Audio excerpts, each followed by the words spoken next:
ተመልሰናል አድማጮቻችን አዳይፌም 95.1 ላይ ትገኛላችሁ። ፕሮግራሙ ፉትቦል ካፌ ነው። ትናንት ምሽት በባርሴሎናና በኢንተር ሚላን መካከል የተደረገውን ጨዋታ እንመልከት። 3-0 ተጠናቋል። ብዙ ጎሎች የተቆጠሩበት 6 ግቦችን የተመለከትንበት ነበር።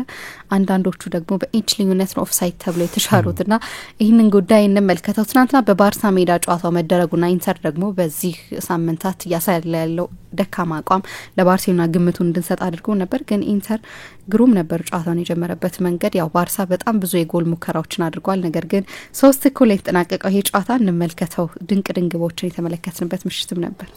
አዎ በጣም የማይረሳ ምሽት ነበር። እንዴት ነው ተዝናናሽበት ወይስ እንዴት ነበር? በዚህ ጨዋታ ለመዝናናት አይቻልም ማለት ብዙ ጎሎች የተቆጠሩበት ደግሞ የሚያምሩ ጎሎችም ነበሩ። አንዳንዶቹ ኦፍሳይድ ናቸው አይደሉም ራሱ እያለን የተከራከርንባቸው ነበር። በጣም ቆንጆ ጨዋታ ይመስለኛል። በተለይ ገለልተኛ ሆኖ ለሚመለከት ደግሞ ተመልካች ቆንጆ ጨዋታ ይመስለኛል። በጣም የሚያስገርም ጨዋታ ነው። እኔ አንዳንድ እንደ አይነት ጨዋታዎችን ሳይ በትውስታችን ውስጥ ረጅም ጊዜ መቆየት ኃይል ስላላቸው ጨዋታው እየተደረገ በነበረበት ጊዜ የምታደርጊውን ስፔሲፊክ ነገር የምታስታውሺው ሁሉ ይመስለኛል። ጨዋታውን የት እንዳየሽ በቤት ማታይ ከሆነ ወጣ ብሎ የሚያይ ሰው ብዙ ሰው አለ።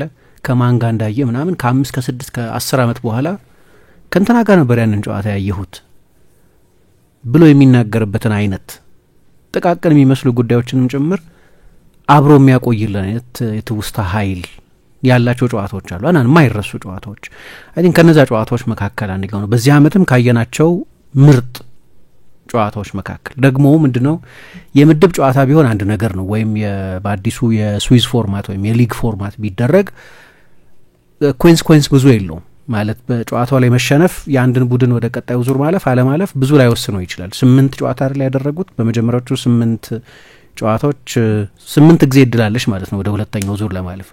በጣም አስቸጋሪ የቻምፒየንስ ሊግ የመጀመሪያ ምዕራፍ ጉዞ ካደረጉ በኋላ እኮ ነው ሪያል ማድሪድ፣ ፔዤ፣ ማንቸስተር ሲቲ አይነት ቡድኖች ማለፍ የቻሉት ከዚያ በኋላ አይደለም። ስለዚህ ብዙ እድል ነበር ማለት ነው።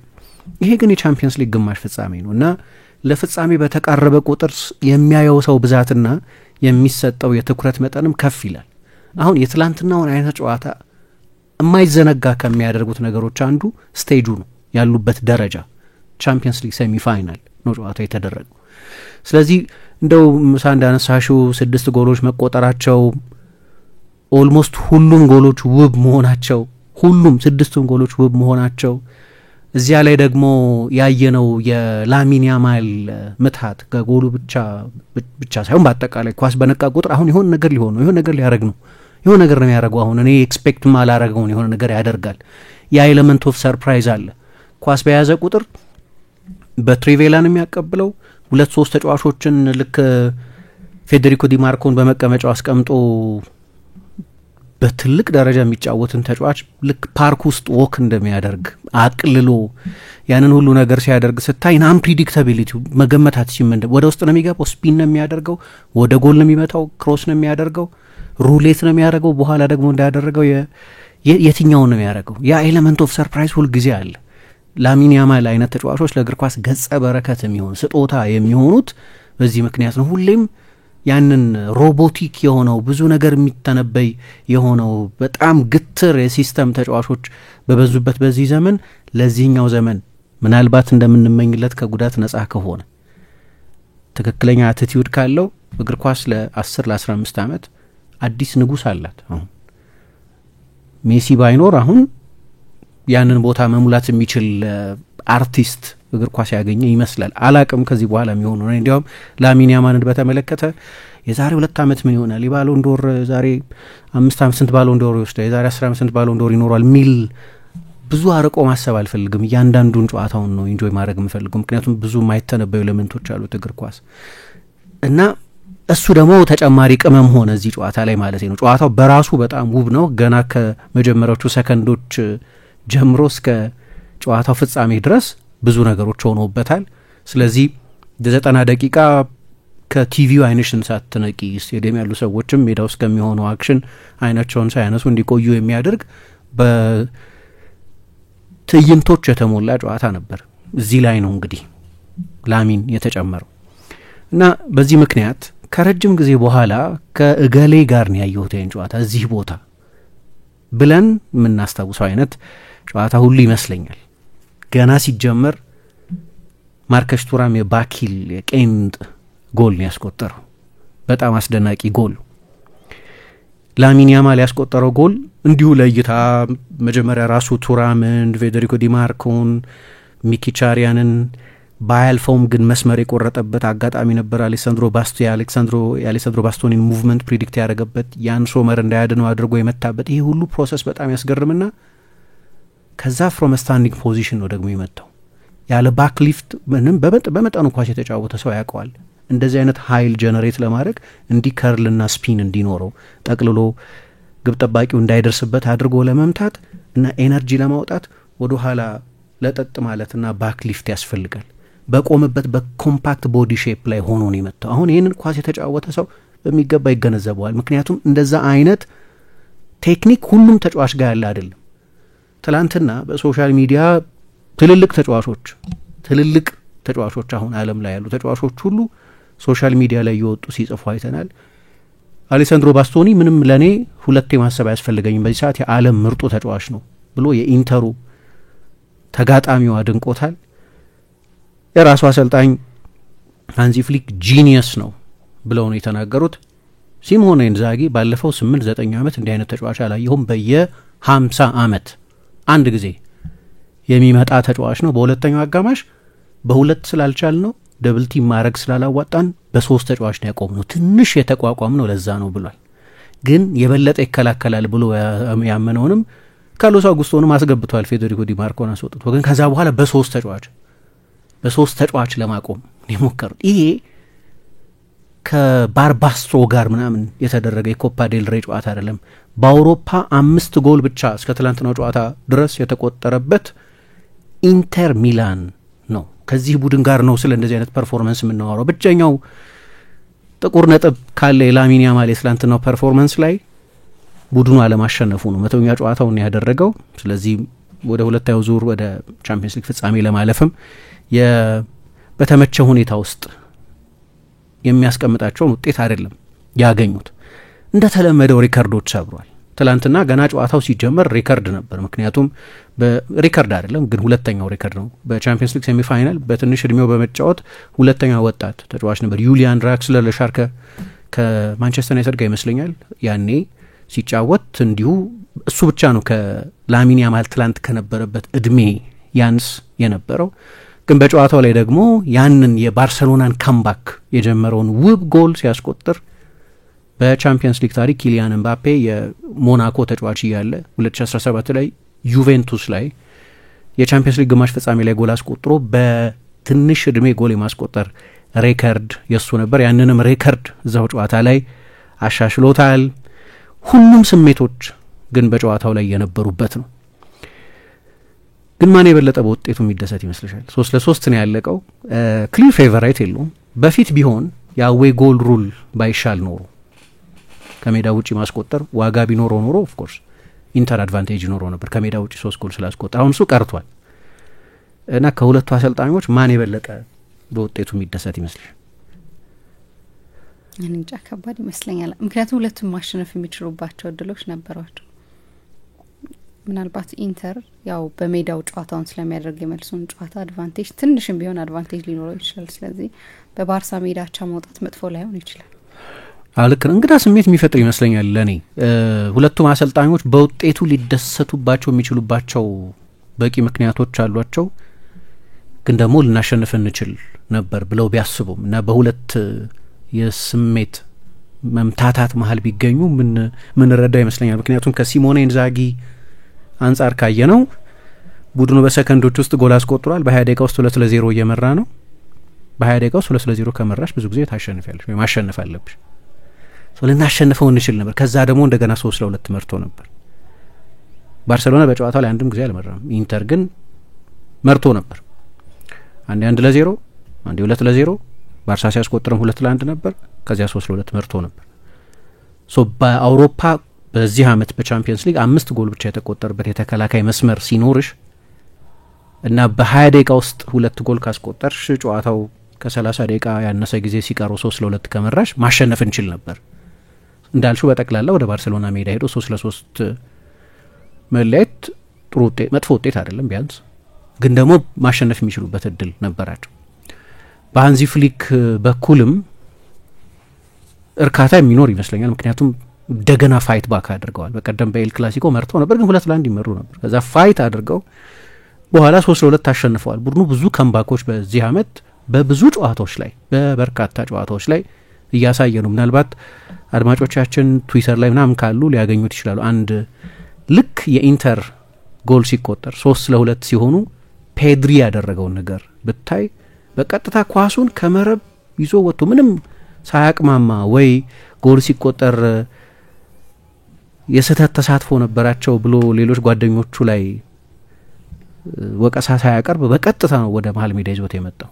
ከምባክ እንዳላቸው እንዳመነ ተጫዋች አይነት ሃንዚ ፍሊክ 2 ጊዜ ቡድኑ ደግሞ ከ2-0 ከ3-2 መመራትም ተነስቶ አቻ ስለወጣ ደስ ይላቸዋል። ግን ደግሞ በሜዳቸው ሳያሸንፉ ስለወጡ መጠነኛ ቅሬታ ሚኖር ይመስለኛል። ግን በጠቅላላው ጨዋታው ውብ ነበር። እንግዲህ ከጨዋታው መጀመር አስቀድሞ የባርሰሎና ደጋፊዎችን የሚያስጨንቅ አንድ ዜና ተሰምቶ ነበር። ላሚን ያማል ላይሰለፍ ይችላል ያሟሟቀ በነበረበት ጊዜ ከሮናልዶ አራውሆ ጋር ተነጋገረ። ጡንቻውን እንደ ጉዳት እንደገጠመው ሰው እያሻሸ ታየና በቀጥታ ወደ መልበሻ ክፍል ገባ እና የባርሰሎና ተጫዋቾች ለደቂቃዎች በሞንቱይክ ሲያሟሙቁ አሁን ደግሞ አይደንቲፋይ ታደርጊዋለሽ ጸጉሩ ብሎንድ ስለሆነ ስለዚህ ከሌለም ይታወቃል ማለት ነው እና አልነበረም። መጀመሪያ ላይናፑን አይተናል። ላሚን ያማል አልነበረበት። ነገር ግን ወደ መልበሻ ክፍል ሲመለስ ታየና በኋላ ጨዋታውን ከሚጀምሩ ተጫዋቾች ጋር ፌርሚን ሎፔዝ እንዲያሟሙቅ ተደረገ። የሆነ ይሹ እንደነበር ግልጽ ነው። መጀመሪያ የነበረው ፍርሃት እሱ ነው። በኋላ ግን ጨዋታውን ጀምሯል። ግን ጨዋታው ሲጀምር በውብ መንገድ የጀመረው ኢንተር ሚላን ነው። በጣም ግሩም ጎል ነው። የባርሰሎናን ሃይላይን ምን ልናነሳ እንችላለን፣ ግን ከኢንተር ፐርስፔክቲቭ በጣም አስደናቂ ጎል ነው። ማርከስ ቱራም በ2 ሳምንት ጊዜ ውስጥ 1 ቀን ብቻ ነው ልምምድ ያደረገው። ኢንተር የዋንጫ ጎማዎቹ በወላለቁበት ባለፈው ሳምንት ከኮፓ ኢታሊያ በውጪ በሆነበት 2 ጊዜ ሴሪያን ተሸንፈው አሁን መሪነቱ በናፖሊ እጅ በገባበት በዛ በጣም ቁልፍ በሆነ ሳምንት ውስጥ ቱራም አልነበረም። የባየር ሚኒክ ጨዋታ ላይ ስለተጎዳ ምን ያህል እንዳጎደላቸው ማየት ይቻላል። ምክንያቱም ኢንተር በእነዚህ 3 ጨዋታዎች አንድም ጎል አላስቆጠረም። ይሄ ሲሆን ከ13 ዓመት በኋላ ለመጀመሪያ ጊዜ ነው። ትላንትና ግን ተጽዕኖውን ለማየት ሰከንዶች ብቻ ያስፈልጉ ነበር። ምክንያቱም ኢንተር እዚህ ጨዋታ ላይ ባርሳን መምራት የጀመረው በማርከስ ቱራም ቄንጠኛ ጎል አማካይነት ነው። በ30 ሰከንድ ውስጥ ነው ይሄ ጎል የተቆጠረው። ይሄም ሬከርድ ነው። በቻምፒየንስ ሊግ ታሪክ ሴሚፋይናል ፈጣኑ ጎል ሆኖ ተቆጥሯል። ቲኩስ ይሉታል በቅጽሉ ሲጠሩት። አባቱ ሊሊዮን ትላንት ስቴዲየም ውስጥ ነበር። የባርሰሎና ተጫዋች ሆኖ ተጫውቷል። ከካልቾፖሊ በኋላ ትልልቆቹ የሴሪያ ክለቦች ስታሮቻቸውን ማጣት ግድ ሲሆኑባቸው ብሎግራና ከዩቬንቱስ አንደኛው ያስፈረመው ተጫዋች ሊሊያን ሹራም ነበር። ሌላኛው ዛምብሮታ እንደነበር አስታውሳለሁ። ትላንትና ግን አባቱ የተጫወተበት ክለብ ላይ በጣም አስደናቂ ጎል አስቆጥሯል። ገና ሲነሳ ጀምሮ የሲሞኔ ኢንዛጊ የዚህ ጨዋታ ታክቲካል ፕላን ምንም እንደሆነ ማወቅ ይቻል ነበር። እንደዚህ አይነቱን ሃይላይን የምታጠቂው በዲፕ ራነርስ ነው። አሁን ሪያል ማድሪድ በመጨረሻዎቹ ሯጮች በተለይ በምባፔ ወይ በቪኒ ወይ በሮድሪጎ ከፊት ባሉ 3 ተጫዋቾች ነው የባርሰሎናን ሃይላይን ኤክስፖዝ ለማድረግ ይሞክር ነበር። በዚህ ዓመት በጣም ውጤታማ ስለሆነ የኦፍሳይድ ቀለበታች ሲስተማቸው በብዙ ጨዋታዎች ላይ እነዚህ አይነት የመጨረሻውን መስመር ለማጥቃት የሚሞክሩትን ተጫዋቾች በቀላሉ ከጨዋታ ውጪ ማድረግ ይቻል ነበር። ትላንትና ግን ምናልባት ባርሰሎና በዚህ ዓመት አታላንታ እንደገጠመ አውቃለሁ፣ ግን ስንት ጊዜ ባክስሪ ቡድን እንደገጠመ አላውቅም። እንዲህ አይነት ዲፕ ራነሮች የሏቸውም ሌሎቹ። ሁለቱም በቀኝና በግራ በኩል ያሉት የኢንተር የማጥቃት ዊንግ ባኮች ደግሞ ከጉዳት የተመለሰው ዴንዝል ደፍሪስ ከረጅም ጊዜ በኋላ ጨዋታ ጀምሯል። በቀደም የሮማ ጨዋታ ላይ ተቀይሮ ገብቶ ነበር የተጫወተው። ከጥልቅ የሚደረጉ ሩጫዎች አሉ። ስለዚህ ኦፍሳይድ ልታረዩ አትችይም ዲፕ ራነር ሲሆን የሰከንድ ፌዝ ራነር የሚባሉት ማለት ነው። ስለዚህ የመጨረሻው መስመር ያጠቃ የነበረው ማርከስ ቱራም ወይ ላውታሮ ማርቲኔዝ አልነበሩም፣ ወይ ፌዴሪኮ ዲማርኮ ነው ወይም ዴንዝል ደፍሪስ ነው። ምክንያቱም ስታርቲንግ ፖይንታቸው ጥልቅ ነው። ስለዚህ የባርሰሎና ሃይላይን አያገኛቸውም፣ የኦፍሳይድ ሲስተሙ አያገኛቸውም። ስለዚህ በቀላሉ የባርሰሎና ሰፊ ስፔስ ማጥቃት ይቻላል ማለት ነው። ቀላል አይደለም። ማርከስ ቱራም ቀላል አይደለም። በኋላ ወይ በደንብ እናነሳዋለን እንዴት አስቸጋሪ እንደሆነ ሲናገር። ምክንያቱም ኳሱን እንኳን ብንቀማ ከዛ በኋላ 70 ሜትር መሮጥ አለብናል። እሱ ደግሞ ቀላል አይደለም። እንዲሁ ለሚያየው ሰው ቀላል ይመስላል የባርሰሎናን ሃይላይን ማጥቃት። ከዛ ደግሞ 11ዱም ተጫዋቾች እኛ ሜዳ ላይ ናቸው። ስለዚህ ኦፕሽን የለንም፣ ያፍኑናል። እዛው በ5 ሰከንድ ውስጥ ኳሱን ይቀማሉ። ስለዚህ ቀላል አይደለም ብሎ ተናግሯል። ግን አንድ መንገድ ካለ ይሄኛው ጎል የተቆጠረበት መንገድ ነው። በዚህ መሀል ደግሞ ቴክኒክ ያስፈልጋል። ምክንያቱም ኒኮሎ ባሬላ በውጭ እግሩ ለዴንዝል ደምፍሪስ የሰጠው ኳስ በጣም አስደናቂ ነበር። ዴንዝል ደምፍሪስ መጀመሪያ ክሮስ ሊያደርገው ሞክሮ ነበር ለላውታሮ ማርቲኔዝ፣ ግን በመሀል ብዙ ጥራት አልነበረውም። የዡል ኩንዴ ክሊራንስ በግራ እግሩ ነው ክሊር ለማድረግ የሞከረው። ስለዚህ ዴንዝል ደምፍሪስ በዚሁ ተመሳሳይ አክሽን 2 ጊዜ ክሮስ ለማድረግ እድል አገኘ ማለት ነው። በእሱ ተቃራኒ የተጫወተው ጄራርድ ማርቲን ነው ትላንት። በእሱና በአሌሃንድሮ ባልዴ መካከል ያለው ልዩነት ፍንትው ብሎ የታየበት ጨዋታ ትላንት ነው። በማጥቃቱም በመከላከሉም ጊዜ ከሌቫንዶቭስኪ በላይ ትልቁ ጦት የዚህኛው ተጫዋች። ምክንያቱም ሌቫንዶቭስኪ በሌለበት ጊዜ ባለፈው ሪያል ማድሪድ ላይ 3 ትላንትና ኢንተር ላይ 3 ጎል አስቆጥረዋል። 3 ጎል ካስቆጠርሽ በቂ ነው። ከዛም በላይ ጎል ሊያስቆጥሩ ይችሉ ነበር። ሌቫንዶቭስኪ ቢኖር ኖሮ ምናልባት እነዛ የላሚን ክሮሶች እነዛ ፔድሪ ሊያቀብላቸው የሞክራቸው የነበሩ የመጨረሻ ኳሶችን የሚያጠቃ ሌላ ተጫዋች ሊኖራቸው ይችል ነበር። ኦኬ ልዩነት ያመጣል። ፌራን ቶሬስ ጎል አስቆጥሯል፣ 1 ጎል አስቆጥሯል። ግን ከዛ በላይ እኔ ታክቲካዊ እጦት ነው ብዬ የማስበው የአሌሃንድሮ ባልዴን አለመኖር ነው። ዴንዝል ደምፍሪስ ደግሞ በጣም የተዋጣለት ዊንግ ባክ ነው፣ ፈጣን ነው።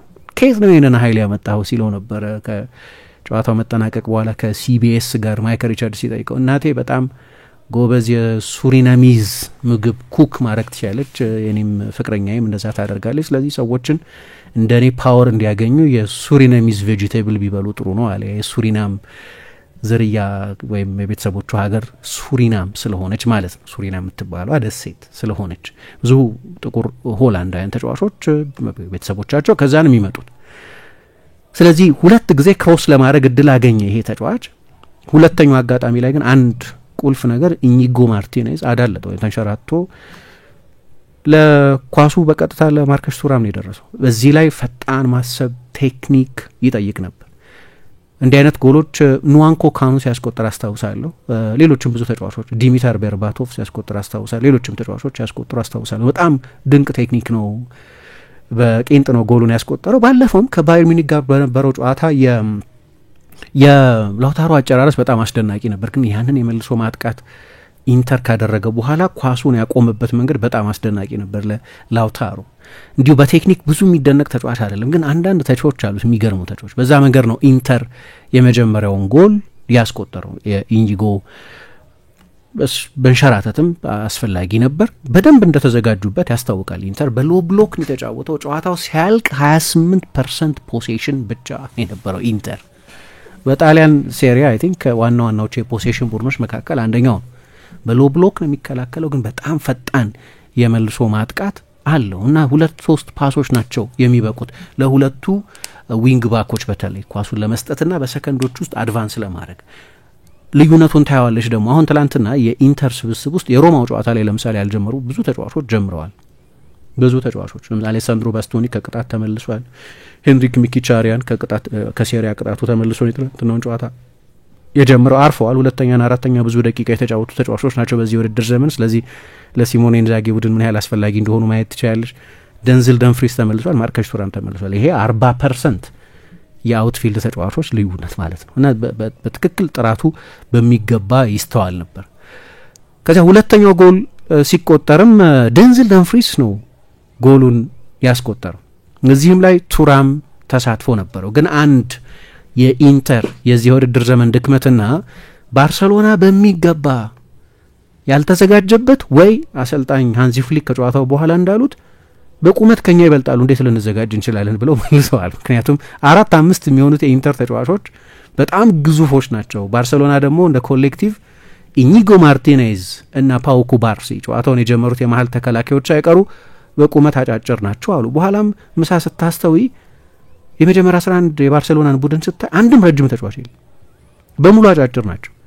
ኢንተር ደግሞ ፌዴሪኮ አቼርቢ፣ አሌሳንድሮ ባስቶኒ፣ ዴንዝል ደምፍሪስ ራሱ፣ ማርከስ ቱራ እነዚህ ሁሉ ከሜትር ከ90 በላይ ናቸው። አንዴ ጆዜ ሞሪኞ ስለ ቬርዘር ብሬመን እንደተናገሩት አይነት ማለት ነው። ብሬመን 2 ጎል አስቆጠረባቸውና እነዚህን የ2 ሜትር ሰዎች እንዴት ማቆም እንችላለን? በቆመ ኳስማ መከላከል አንችልም፣ በቃ የመከላከል ድክመት አይደለም ብለው ተናግረው ነበር። ያው ነገሩ ሁሉ የቁመት ብቻ አይደለም። ግን ኢንተር ባለፈው ታስታውሺ እንደሆነ ባየር ሚኒክን በጁሴፔ ሚያዛ 2-2 በተለያዩበት ጊዜ ያው በድምር ሚኒክ ላሸንፈው ስለነበር ነው ያለፈው።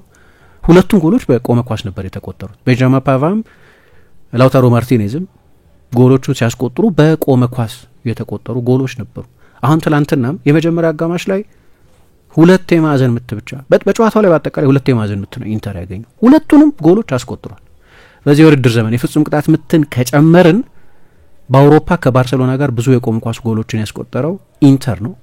የፍጹም ቅጣት ምቶችን ከቀነሰን የፍጹም ቅጣት ምትም ሴት ፒስ ነው የሚባለው፣ ግን ለዚህኛው ፐርስፔክቲቭ እንዲጠቅመን ከቆሙ ኳሶች ከማዕዘን ምቶች ብዙ ጎል በማስቆጠር ኢንተር፣ ባርሴሎና እና አርሰናል እኩል ናቸው። ሁለታዊ ጎል ሲቆጠር እንደዛ ነው። በሰከንድ ቦል የማሸነፍ ውጤት ነው። ግን ይሄ ፌዴሪኮ አቼርቢ ነው ኳሱ መጀመሪያ የጨረፈው። ከዛ በኋላ ይሄ ምንድነው የሚሉት እንደ ሃፍ ኦቨርሄድ ኪክ የሚሉት ነገር አለ። ልክ በግማሽ ዞሮ ነው ጎሉን ያስቆጠረው። በማዕዘን ምቶቹ ላይ ቮይቼክ ቼዝኒ የበለጠ ዶሚናንት መሆን ይችል ይመስለኝ ነበር፣ ግን አልወጣም። የመስመሩ ላይ ሆኖ ነው የቆየው። የግብ ጠባቂ ስህተት አትዩም፣ ግን የበለጠ ዶሚናንት መሆን ይገባው ነበር። ፌዴሪኮ ዲማርኮ ነው መጀመሪያ ኳሱን ክሮስ ያደረገው። ከዚያ በኋላ ነው አቼርቢ ወደ ሳጥን ወደ ትንሿ ሳጥን ኳሱን የላከው። ስለዚህ ኢንተር ድንገት 2-0 መምራት ጀመረ እና በጣም ያልተጠበቀ ነበር ይሄ። ምክንያቱም ምሳ ኢንተር ከ3 ተከታታይ ሽንፈት በኋላ ነው የመጣው።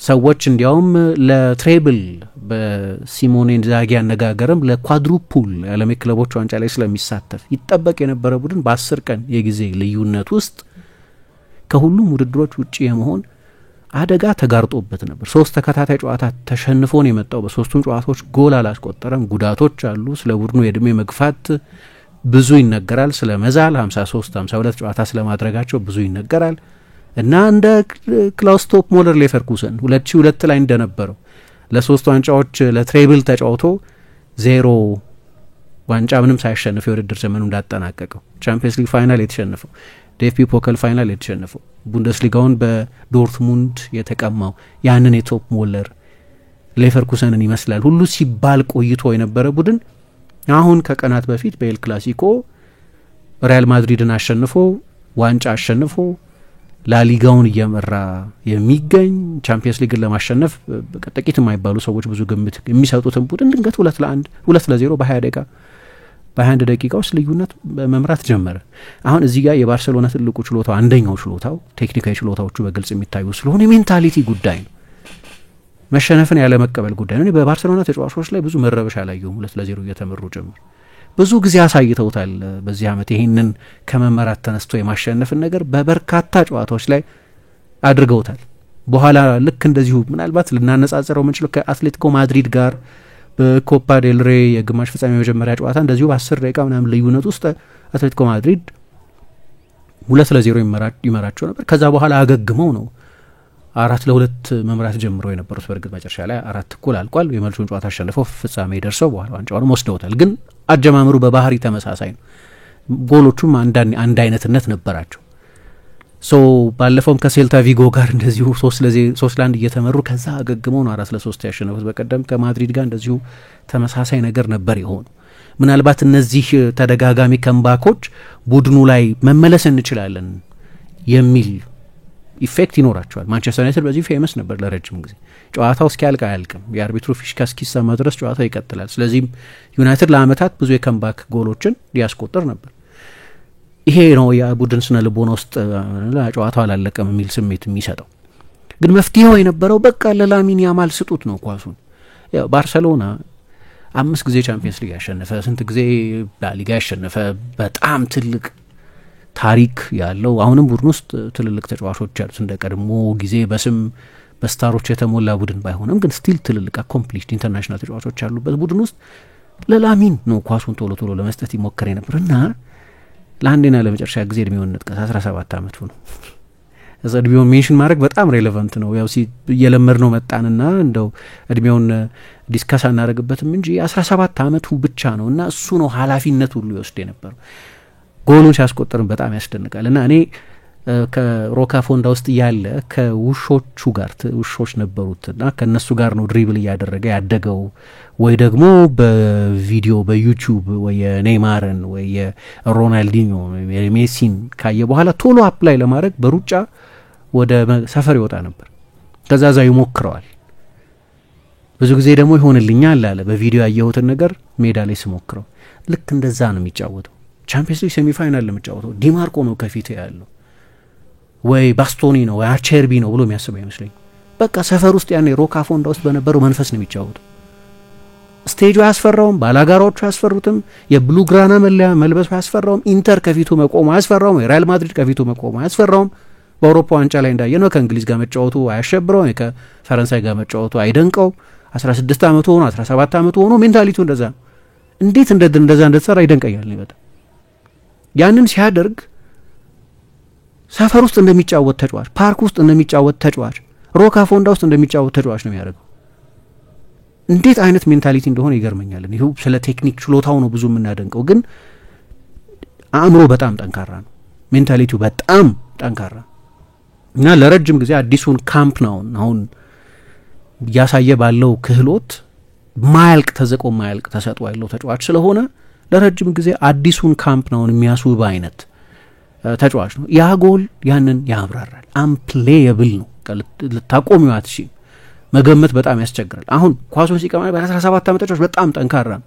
ከማርከስ ቱራም ጋር የተጋፋው ከዛ ቀጥሎ ያለፈው ፌዴሪኮ ዲማርኮ ነው። ቀጥሎ ያለፈው ሄንሪክ ሚኬቻሬን ነው። ከዛ በኋላ እንዳልኩት ሰውነቱን ምንድነው ሳይከፍት ስፒን ሳይኖረው ወደ አንዱ ሳያጋድል ልክ በቆመበት በስታንዲንግ ፖዚሽን ነው ወደ ጎል የመታው። በጣም ከባድ ነው። ይሄንን ቴክኒክ ዝም ብሎ ኳስ ሰው አስቀምጦ መሞከር ይችላል። እንደዚህ አይነት ኃይል በጣም ኃይለኛ አይደለም፣ የበለጠ ከርል ነው፣ ግን ቢሆንም የሆነ ኤነርጂ ይፈልጋል ከያን ሶመር በላይ ለማድረግ ያንን የጎሉን ክፍል ለማግኘት። ይህንን ጎል አድንቄው አልጠቅምም። ከዛም የበለጠ የተዋበ ጎል ሊያስቆጠር ተቃርቦ ነበር ከደቂቃዎች በኋላ። ግን ይሄ ጎል የተቆጠረው 17 ዓመት ከ292 ቀኑ ላይ ሆኖ ስለነበር ለዚህ ነው በቻምፒየንስ ሊግ ግማሽ ፍጻሜ ሬከርድ የሆኑ። ከዚያ በኋላ በጣም ጠባብ በሆነ የሜዳ ክፍል እኔ ያው የባርሴሎና ሰው አይደለም፣ የግራግር ተጫዋች አይደለም፣ ልክ እንደ ሜሲ ሁሉ በላማሲ አይደለም ያደገው። ስለዚህ ከሜሲ ጋር ማነጻጸር ባህሪያዊ ነው። አዲሱ ሜሲ ሜሲ አልጋ ወራሽ ምን ማለት ትክክል፣ ሜሲ ባህሪያትም አሉት። ግን የአንድ ተጫዋች ኮፒ ብቻ አይደለም። ኔይማርን የሚመስል ነገር አለው፣ ሮናልዲኞን የሚመስል ነገር አለው፣ ሮበንን የሚመስል ነገር አለው፣ ሜሲን ኦብቪየስሊ ሜሲን የሚመስል ነገር አለው። አሁን እነዚህ ሁሉ ደግሞ የተካኑ ድሪብለሮች ናቸው፣ አርቲስቶች ናቸው፣ እግር ኳስ ውስጥ የሚጨመሩ ማጣፈጫ ቅመሞች ናቸው። አሁን የዚህኛው ዘመን እግር ኳስ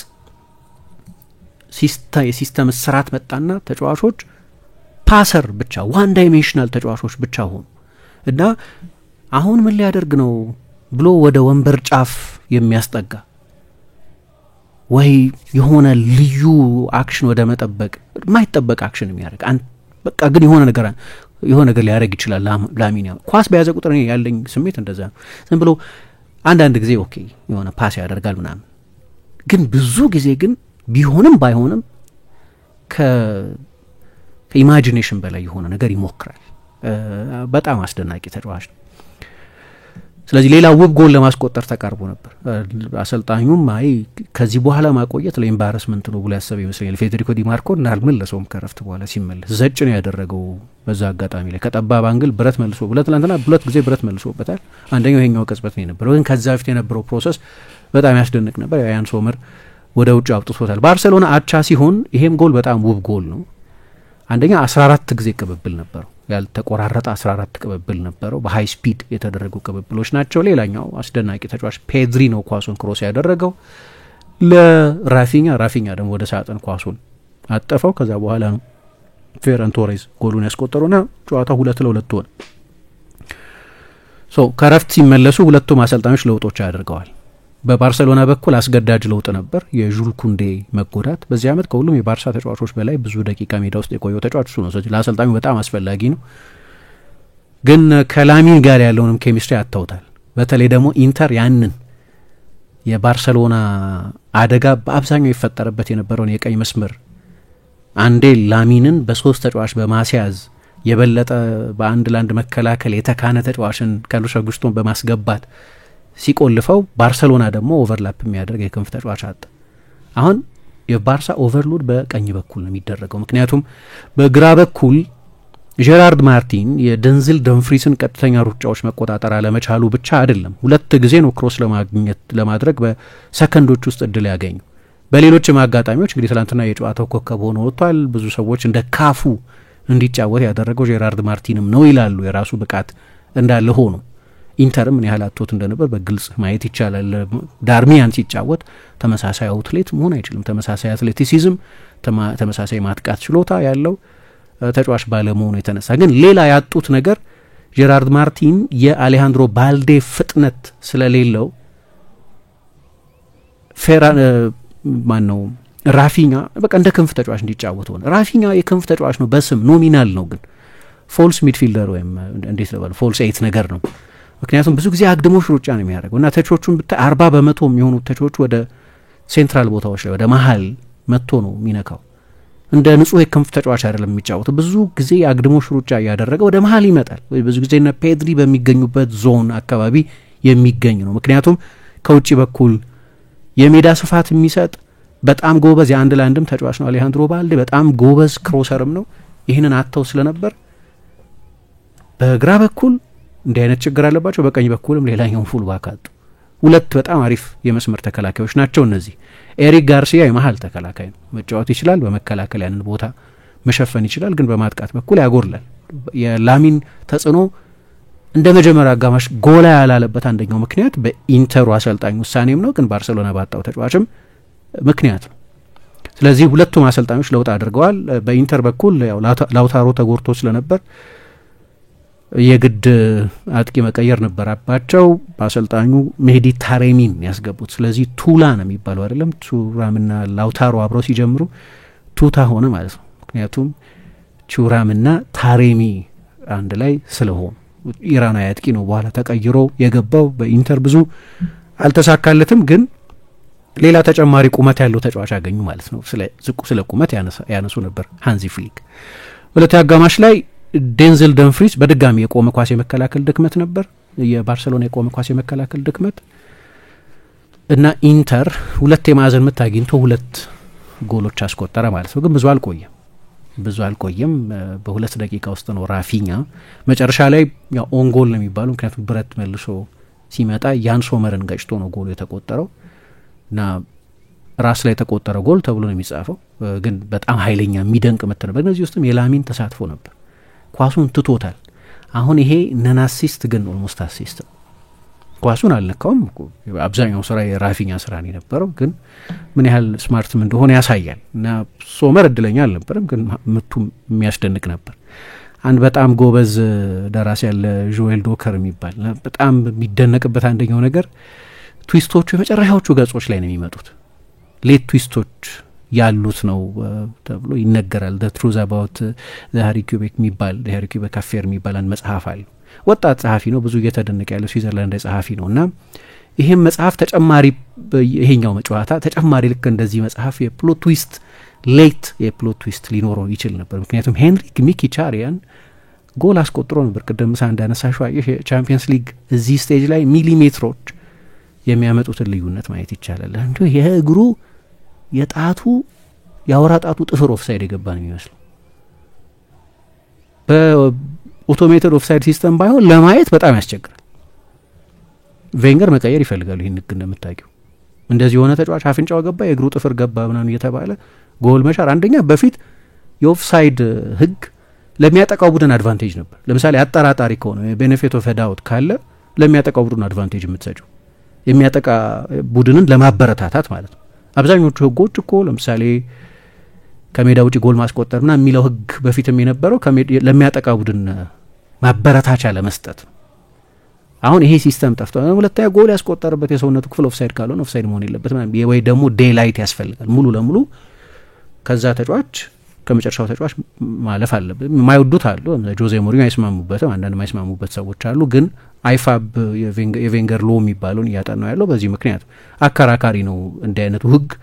ግን ዞሮ አሁን ባለው ህግ የሚሊሜትር ጉዳይ ነው እንጂ ኢንተር 4-3 አሸንፎም ሊወጣ ይችል ነበር። ስለዚህ የዚህ እንደ መጽሐፍ እንውሰደውና የዚህ መጽሐፍ ፕሎት ትዊስት ገና አላለቀም። እዚሁ መጽሐፍ ላይም ነበር፣ ግን እንደ ጆኤል ዲከር መጽሐፍ ተጨማሪ ፕሎት ትዊስት ልናይ እንችላለን። እና ውብ ጨዋታ ነበር። ኢንተር ብዙ ፖሴሽን አላስፈልገውም። የጠበቅነውን ከሞላ ጎደል የጠበቅነውን አይነት እግር ኳስ ነው የተጫወተው። 28.5% ብቻ ነው ኳስ የተቆጣጠረው። አሰልጣኙ ካቀደው ነገር አንፃር በጣም ግሩም ነው። ስለዚህ የመጀመሪያ አጋማሽ ላይ 2 ጊዜ ብቻ ነው ኢንተር የሞከረው። የሚገርም ኤፊሽንሲ ነበር። በ2 ሙከራ 2 ጎል ነው ያስቆጠረው። እና ሌላ ግን ያው እንግዲህ ስለ ላሚን ያማል ብዙ አንስተናል። የባርሰሎናን ካምባክም በተመለከተ ቅድም አንስተናል።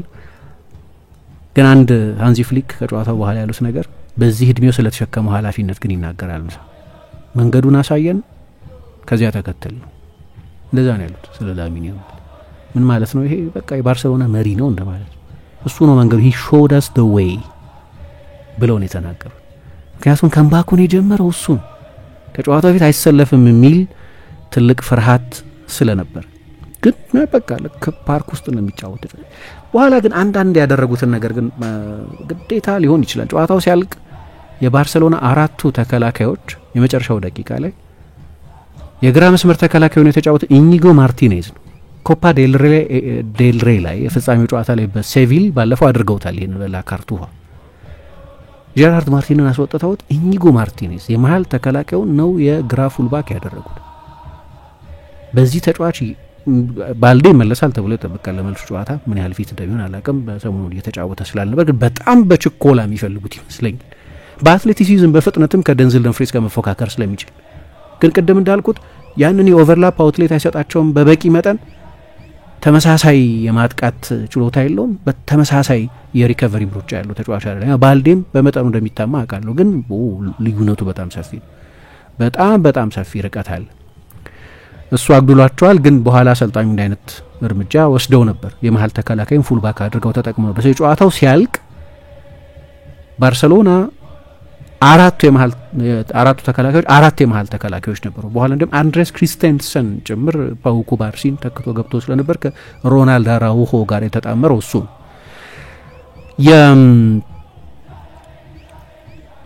የባርሰሎናን እንግዳ ጨዋታ በተመለከተ እኔ አሁን ለማሰብ ይቸግረኛል። ለባርሰሎና በኃይል ላይ የሚጫወት ሌላ ቡድን በዚህ አግሬሽን የሚጫወት ቡድን ለማነጻጸር የሚቸግር ይመስለኛል። ለዚህ ነው ከጨዋታው በኋላ ዲስከሽን የሆነው። ግን ለስንተኛ ጊዜ እንዳወራን አላውቅም ይሄንን በተመለከተ። አሁን ሲሞኔ ኢንዛጊ እንዳለው 2 ዋንጫ አሸንፏል ኦሬዲ ባርሰሎና በዚህ አመት ሱፐር ኮፓ ኢስፓኛን እና ኮፓ ዴል ሬን አሸንፏል። ለሌሎች 2 ዋንጫዎች እየተጓዘ ያለ ነው። ለላሊጋው ሰፋ ያለ እድል አለው። ቻምፒየንስ ሊግ ሴሚ ፋይናሊስት ነው። ምን ልትሉ ትችላላችሁ? አልሰራም ልትሉ አትችሉም። ይሄን ያህል ርቀት መጥቶ ቡድኑ አልሰራም ሊባል አይችልም። ኦፍ ኮርስ እንደ ድክመት ኤክስፕሎይት ልናደርገው እንሞክራለን። አልሰራም ሊባል አይችልም። እና ደግሞ እቺ ከጨዋታ ውጭ ያለችዋን ሲስተም ፐርፌክት ያደረጉበት መንገድ በጣም ያስደንቃል። ብዙ ጊዜ በዚህ አመት በአውሮፓ 5ቱ ሊጎች በሁሉም ውድድሮች የባርሰሎናን ያህል የባላጋራ ቡድን ተጫዋችን በተደጋጋሚ ኦፍሳይድ ያስገባ ቡድን የለም። 161 ኦፍሳይድ ገብቷል የባላጋራ ቡድን ተጫዋች። ቀጥሎ ፓርማ አሁን ክሪስቲያን ኪቩ የሚያሰለጥነው ቡድን 103፣ ከዚያ በኋላ ቫሌንሲያ 90። እንግዲህ ከ100 በላይ የባላጋራ ቡድን ተጫዋችን ኦፍሳይድ ያስገቡ ቡድኖች 2 ብቻ ናቸው። ግን በሁለቱ መሀል ኦልሞስት የ60 ልዩነት አለ። ባርሰሎና ይሄንን ፐርፌክት አድርጎታል። አሁን ይኸውልሽ ልክ እንደ ትላንትናው አይነት ነገር ሲያጋጥም ተቾች ይመጣሉ፣ ተቾች ይቀርባሉ ምናምን። ግን አንድ በጣም ጥሩ ጥያቄ ጠይቆት ነበር ማርከስ ቱራምን ቲየሪ ኦንሪ ጨዋታው ካለቀ በኋላና አጠር ያለች ነገር እንስማና ከዛ ደግሞ ጥቂት አንድ 2 ነገሮች እንጨምርበታለን። How is it to play against that high line? Because for me, from sitting in the studio, it looks like it looks easy to go to goal, but it doesn't happen often. How difficult it is, because they play it in a weird way for me personally. Yeah. Well, the high line is not as the end of the action, but if you look, the 11th player of Barcelona are in your half, so that means they're always on pressure of the ball. So that means that I think to find the solution, someone should put it, but even without looking, you know. But if you're trying to like do a real pass, you always have a Barcelona player in front of you because they're 11th player in your half, so they're always pressing the ball. በጣም ኢንትረስቲንግ ነው። እንደም ጄሚ ካራገር ምን ሲሰማው መሰለሽ አባቱ እግር ኳስ ተጫዋች ስለነበር አንደርስታንዲንጉ በጣም ይገርማል። አሁን ይሄንን ያብራራ ዳይሴክት ያደረገበት መንገድ በጣም የሚያስደንቅ ነው። አሁን ለምናየው ሰዎች እንዴ ያንን ሁሉ ክፍት ቦታ ለምንድን ነው የተጋጣሚ ቡድን ማያጠቃው እንላለን እኛ ስናይ። እና ኦንሪ ምን ስቱዲዮ ተቀምጬ ሳይሆን እንዴ ዊርድ ነው እንደ አይነት ሃይላይን ኮመን አይደለም ያልተለመደ ነው እላለሁ አለ። ትላንት ጎል ተቆጠረባቸው አውቃለሁ። ሁለተኛ አጋማሽ እንደተጀመረም ቱራም ሌላ እድል አግኝቶ ነበር። አንድ ሁለት አጋጣሚዎች ዴንዝል ደ ፍሪስ ነበረው። እረዳለሁ ጎል ሲቆጠር ትልቅ ትችት እንደሚኖር ይሄንን ጉዳይ በተመለከተ ግን ምን አለ ማርከስ ቱራም አሁን ትላንትና የባርሴሎናን ፕሬሲንግ ብታይ ምሳ ፒፒዲው 5.4 ነው የነበረው። ክሬዚ ፕሬሲንግ ነው የነበረው 5.4 በአንድ ጨዋታ በአቬሬጅ ማለት ኢንተር ትንሽ ኳስ መያዙ ብቻ አይደለም በበቂ መጠን ነው። በሁለቱ አጋማሽ እንዳሻሻሉ ታውቃለሁ። ሌላ ጎል ያስ በጣም ጥሩ ተጫውቷል ኢንተር በኒያስቴት በጣም በተለይ ከነበሩበት ሁኔታ አንጻር ከጨዋታው በፊት ከነበረን ኤክስፔክቴሽን አንጻር በጣም ጥሩ እኔ ጠቅላላውን ነገር ነው መናገር የፈለኩት። ምን ይላል ቱራም 11ዱም የባርሴሎና ተጫዋቾች በእኛ ሜዳ ናቸው አለ። እንዴት ነው ቢልድ የምናደርገው እና ደግሞ ፕሬስ ያደርጋሉ። ስለዚህ በአቬሬጅ 5 ፓስ ነው እንደው ረጅም ጊዜ ከቆየሽ አማካዩ 5 ፓስ ነው። ሊያውም ባስቶኒ በጨዋታ ውስጥ ፉልባክ ይሆናል። ካርሎስ አውጉስቶ ፌዴሪኮ ዲማርኮ ወደፊት ይሄዳል። ቢልድ እያደረጉ የሚወጡባቸው ብዙ ኦፕሽኖች አሏቸው። ብዙ ዲያጎናል ይጫወታል። እንደሚታወቀው ፌዴሪኮ ባስቶኒ በጣም የላቀ ቦል ፕሌይንግ የመሀል ተከላካይ ነው። በዚህ ሲስተም የበሰለ ነው።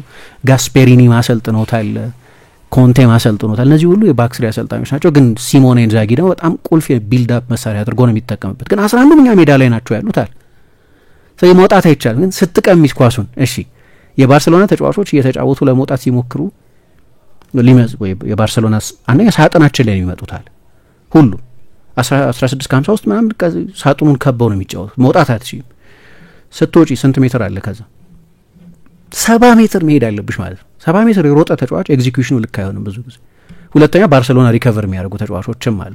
ግን አንድ የማየው ነገር በመጀመሪያ አካባቢ እንደነው የባላጋራ ቡድን እያወቀው መምጣቱ በሰከንድ ፌዝ ሩጫ ማጥቃቱ እንደተጠበቀ ሆኖ ከጥልቅ የሚሮጡ ተጫዋቾች በኦፍሳይድ ትራክ ልታደርጊያቸው ስለማትች እሱ እንደተጠበቀ ሆኖ በሌሎች አንዳንድ ጨዋታዎች ላይ ይሄንንም ብናይ ግን አንድ ማየው በተለይ በሴንትራል ፕሮግሬሽን በኩል ለምሳሌ ባሬላ ያቀበለው አይነት ኳስ አልነበረም ጨዋታው እንደተጀመረ። ዲዮንግ በጣም ጥሩ ተጫዋች ሆኖ አንደኛ ልክ ስትሪክት የባርሴሎና ፖዚሽናል ተጫዋች አይደለም፣ በጣም ሞባይል ተጫዋች ነው። አንደኛ በጣም የተዋጣለት ተጫዋች ነው፣ ግን ቡስኬትስን አይደለም ማለት ነው በፖዚሽናል ሴንስ። ሁለተኛ ማርክ ካሳዶ የለም። ካሳዶ ቢኖርም ይሰለፋል ማለት አይደለም፣ ግን ካሳዶ የበለጠን 1/6 ቁጥር፣ ዲዮንግ ግን እንደዛ አይደለም። ዲዮንግ የበለጠ ጥልቅ አማካይ ነው ወይም ዲፕ ላይን ፕሌይ ሜከር ነው። ባርሴሎና የሚጫወትበትን ሃይላይን ብታይ 52.2 ሜትር ነው ከጎላቸው ረቀው መከላከል የሚጀምሩበት ሜትር። በቃ መሀል ሜዳ ላይ ሆኖ ነው የሚከላከሉ። ልክ አንጅ ፖስቴኮግሉ አንዳንድ ጊዜ ቶተንሃም ውስጥ እንደሚያደርጉት፣ ግን ይሄኛው የበለጠ ኳሊቲ የበለጠ ስትራክቸርድ የሆነ ቡድን ሆኖ ማለት ነው። ከዛ ከባርሴሎና ቀጥሎ ሁለቱ አርሰናልና ባየር ሚኒክ ናቸው በጣም በአግሬሲቭ ሃይላይን የሚጫወቱት።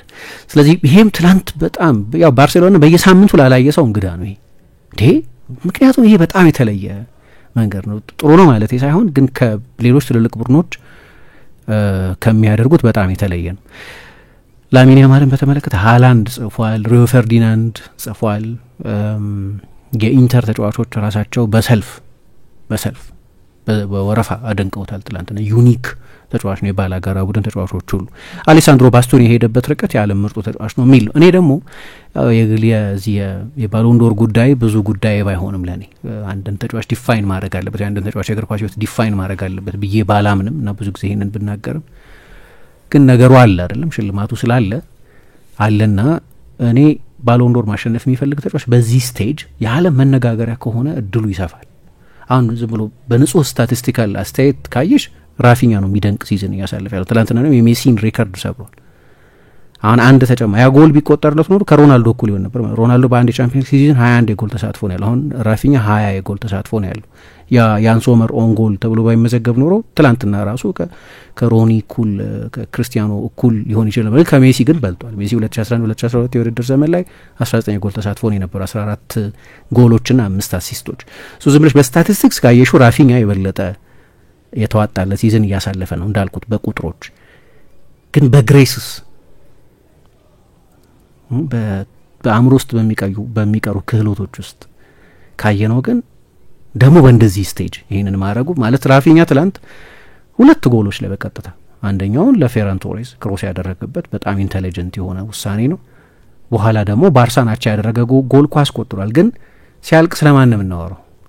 ስለ ላሚን ነው ሁሉም ሰው የሚያወራው። ወይም አይ ቲንክ ብዙ ሰው የሚያወራ ብዬ ማስብ እግር ኳስ የሚወድ ሰው ላሚንን ለማድነቅ ወይ የባርሰሎና የስፔን ደጋፊ መሆን የለበት። እግር ኳስን አርት ነው ብሎ የሚቀበል እግር ኳስ በቃ ሆነ በሌላ ሜካኒካል በሆነ አይን ካልተረዳሹ በስተቀር እግር ኳስን አዘን አርት የምትወስጂው ከሆነ ሂዝ ዲ አልቲሜት አርቲስት በቃ ፒካሶ ኦን ዘ ፒች። ትላንትና ያንን ነው ያደርገ የነበረውና እኔ በጣም እድለኛ ነኝ ላሚን ለእግር ኳስ ስለመጣ።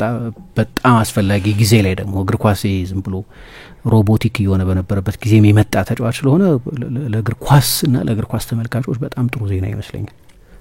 ያው እስኪ ደግሞ የተወሰኑ አድማጮቻችንን አስተያየት እንቀበል። ተሞ የሻረግ የሚል አድማጫችን የምሽቱ ጨዋታ በተለይ ለገለልተኛ ተመልካች በጣም አዝናኝ ነበረ። ኢንተር በባርሳ ሜዳ እንደዚህ ጎሎችን እንዲያስቆጥር 2 ጊዜ የመምራት እድል አግኝቶ ነበር። ግን ምን ያደርጋል የባርሳ የማጥቃት ኃይል ሲፈልግ ከቦክስ ውስጥ አሊያም ደግሞ በነ ራፊኒያ ሮኬሹስ ሹት ከቦክስ ውጪ እያስቆጠራቸው ሆነ እንጂ ያማል ሂ ኢዝ ኦንሊ 70 years old የመልሱን ጨዋታ እንድናፍቀው የሚያደርገን እጅግ ውብ ጨዋታ ነበር። ይሄ ጨዋታ ለመለጣችሁ ግን አዝናለሁ። ዛሬ ዩናይትድ ይጫወታል። መልካም እድል አማድና ደሪት መመለስ ቢያንስ ለመልሱ ጨዋታ ቋሚ 11 ውስጥ በተለይ አማድን እንመለከተዋለን። እርሱ ሲኖር ደግሞ በጨዋታ ላይ የሚኖር ተሳትፎ ከፍ ያለ ነው።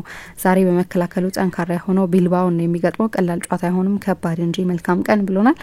ከድር የሚል አድማጫችን ባርሳ በሚያጠቃው ኃይል ያክል መከላከሉንም ቢያሳልጥ ቢያስተካክል እንደነሱ ምርጥ እግር ኳስ የሚጫወት ቲም የለም። ብቻ ምንም ማለት አይደለም። እንደውም ባርሳ ከሜዳ ውጪ ሲጫወት ነው የተሻለ የሚሆነው። ቀጣይ ሳንሴሮ ላይ ያሸንፈን ለፍጻሜ እንደርሳለን። ስለያማል ምን ማለት ይቻላል? ጅንባፍን አድርጎ ከማየት ውጪ የአንድ 17 ዓመት ልጅ በዚህ ልክ በፍጹም አይቻል አቅም የንጉሱ ሜሲ አልጋ ወራሽ እንደሚሆን አሳይቷል ብሎናል። ከሜዳ ውጭ መጫወትን ፍሊክም አንስተውታል። ከአትሌቲኮ ማድሪድ ጋር እኮ እንደዚህ ነው የሆነው አሉ። 4 እኩል ጨረስንና እዛ ሄደን አሸንፈን አልፈናል። ስለዚህ ለእኛ ብዙ ልዩነት የለውም ከሜዳ ውጭ መጫወት። ቤርናቤው ላይ ሄደው አሸንፈዋል እንደምታውቂው። ትልልቅ ከሜዳ ውጭ በተደረጉ ጨዋታዎች ላይ አሸንፈዋል። ሬከርዳቸው በጣም ጥሩ ነው ከሜዳ ውጭ ያላቸው ሬከርድ። ስለዚህ የሆም አድቫንቴጅ ደግሞ በዚህ በአዌይ ጎልስ ሩል ምናምን ዲክቴት የማይደረግ ስለሆነ አሁን የዛሬ 2-3 ዓመት ወይ ዛሬ 5 ዓመት የነበረው አይነት አድቫንቴጅ የለውም 3 እኩል መውጣት ከሜዳ ውጭ ለተጫወተው ቡድን። ስዬኔዋ የሚል አድማጫችን ላሚን ያማልን ለመግለጽ በቃ ቃል የለኝም። የትልቅ ጨዋታ ተጫዋች ነው። ይህንን ብቃት በዚህ እድሜው ያሳየ ማንም ተጫዋች የለም። ብቻ ከጉዳት ይጠብቀው እንጂ ዓለምን ጉድ የሚያስብል ልጅ ነው። ጨዋታው በጣም ምርጥ ጨዋታ ነበር። ኢንተር የዋንጫ ቡድን መሆኑን አሳይቷል። እኔ ግን ባርሴሎና ፔዥ አልፎ ፍጻሜ ላይ ምርጥ ጨዋታ ብናይ ምኞቴ ነው ብሎናል። አናኒያ ዛሪያ የሚል አድማጫችን ከኳታር ዓለም ዋንጫ የፍጻሜ ጨዋታ በኋላ ልብ አንጠልጣይ ማራኪ ጨዋታ ላስመለከቱን ተጫዋቾች ምስጋና ይገባቸዋል። ከምሽቱ ጨዋታ ተነስተን ባርሴሎና ከፊቱ ብሩህ ጊዜ እንደሚጠብቅ አመላከተ። በቴክኒክ ክሎቶ የተካኑ በራስ መተማመን ያላቸው ተጫዋቾችን የያዘው ክለብ በሚቀጥሉት ዓመታት ተጨማሪ ዋንጫ፣ ደስታ፣ ፌሽታ ለደጋፊውና ለእግር ኳስ ቤተሰቡ ያጎናጽፋሉ። በሌላ በኩል ኢንተር ጨዋታው ልምድና ታታሪነት በተላበሱ ተጫዋቾች ታግሶ ጨዋታውን ለማሸነፍ የነበረው ፍላጎት የሚደነቅ ነው። በሳንሲሮ የምሽቱ ጨዋታን መድገም የሚችሉ ከሆነ የደጋፊ አድቫንቴጅ ተጠቅመው ለፋይናል ይደርሳሉ ብዬ ገምታለሁ ብሎናል። የምጭሻ አስተያየት እንቀበል። ዘሪሁን ሞገስ የሚል አድማጫችን የማታው ጨዋታ ገና የማስጀመሪያ ፊሽካው ከተነፋበት ሰዓት ጀምሮ የማብቂያው 93 ደቂቃ ድረስ እጅን ባፍን የሚያስይዝ አስገራሚ ድንቅ ጨዋታ ነበር። ኢንተር ጨዋታው ውስጥ ባልነበረበት ሰዓት 2 ግቦች ማስቆጠሩ አስገራሚ ነው። ባርሳ የዚህን ያህል መጫወት የሚጠበቅ ነው። ኢንተር ግን በፍጹም በእንደዚህ አይነት አጫወት አልጠበቅኳቸውም። በተለይ ከረፍት መልስ ኢንተር አጫወቱ ግሩም ነበር። ተቀይረ የገቡት የኢንተር ተጫዋቾች ለቡድኑ አዲስ ጉልበት በመስጠትም ግሩም ነበሩ። ድንቅ ጨዋታ፣ ድንቅ ምሽት ነበረ ብሎናል። እናመሰግናለን አድማጮቻችን። አሁንም አራዳ ኤፍ ኤም 95.1 ላይ እንድትቆዩ ነው መንጋብዛችሁ።